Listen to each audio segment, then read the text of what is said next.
Isang napakagandang hapon po sa inyong lahat. Narito ko ngayon para sa update ng mga lotto result ng PCSO.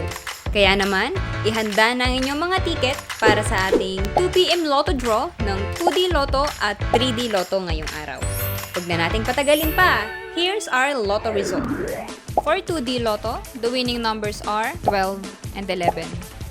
In exact order, pwedeng manalo ng 4,000 pesos pag nag-match ang iyong mga number in exact order.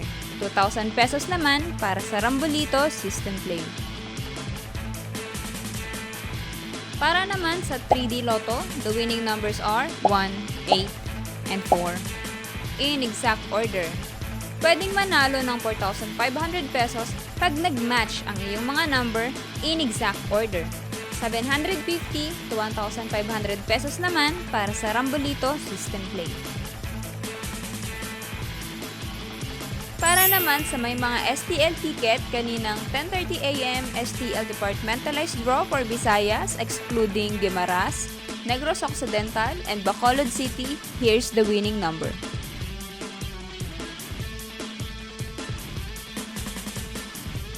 And for 10:30 AM STL Departmentalized Draw for Mindanao excluding Davao City and Zamboanga del Sur, here's the winning number.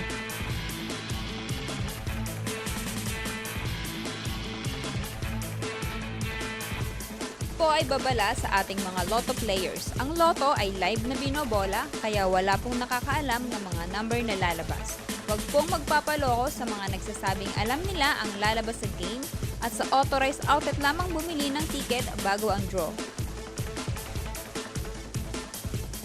Para maklaim ang inyong prize, pumunta lang sa authorized lotto outlet pag nanalo ka ng umabot sa 20 to 10,000 pesos.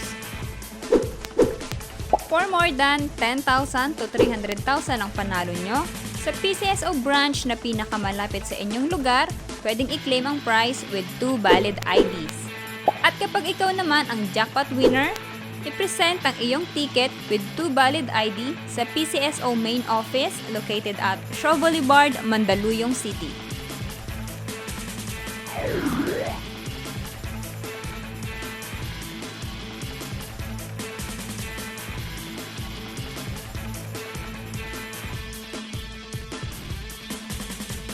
Congratulations po sa lahat ng ating winners at magkita-kita tayo mamayang 5pm draw ng ating 2D Lotto at 3D Lotto. Maraming salamat po.